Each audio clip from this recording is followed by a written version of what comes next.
Hello everyone! Welcome to A Garden a Day with Maidenbrock Gardens, where we explore the world one garden at a time. Today is May 2nd. Today we're headed south to one of the Sea Islands off the coast of South Carolina to America's oldest and largest tea farm, Charleston Tea Garden on Wadmalaw Island, South Carolina. Located about 20 miles south of Charleston, the tea garden spans 127 acres and is owned by the Bigelow tea family. All true tea comes from the Camellia sinensis plant, but it's a tricky plant to grow in most of the United States. In the late 1700s, French botanist André Michaux was the first to import the plant to the colonies. He established a nursery in the North Charleston area and discovered that the plant thrived in the Charleston climate. Through the years, many people tried and failed to establish a successful tea growing operation until Dr. Charles Shepard established Pinehurst Tea Plantation in Somerville, just north of Charleston, in 1888. Dr. Shepard grew award-winning tea on his plantation until his death in 1915. For 45 years after his death, the tea plants grew wild. In 1960, the Thomas J. Lipton Company purchased both the Pinehurst Tea Plantation and a former potato farm on Wadmalaw Island to establish a tea research facility. They relocated the Camellia sinensis plants from Somerville to the island. For 25 years, the Lipton Tea Company operated the tea farm on Wadmalaw Island.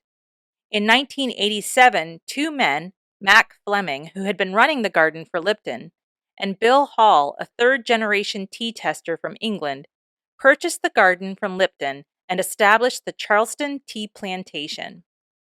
They created the American Classic Tea brand. It was the first brand of tea made entirely from American-grown tea, and it quickly became a popular tea in the Carolinas, as well as the official tea of the White House. In 2003, the Bigelow Tea Company purchased the farm and continue to operate it today. In 2020, they changed the name from Charleston Tea Plantation to Charleston Tea Garden. They offer two tours, a factory tour where visitors can see how tea is made, or the trolley tour where visitors ride through the fields of hundreds of thousands of tea plants. This tour includes a stop at the nursery where visitors can see the little baby plants up close. Ancient live oaks dripping with Spanish moss, along with rows and rows of Camellia sinensis plants, make for a beautiful backdrop for weddings and other special events.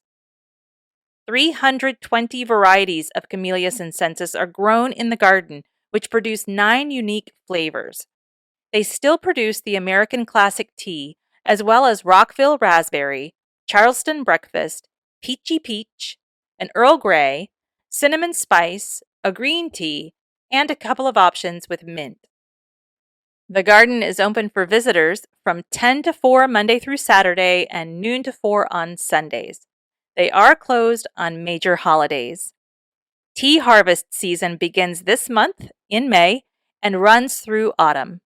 After the harvest season, the plants begin to bloom. Well, that's about it for today's garden visit. Join me here tomorrow to find out where we're going next.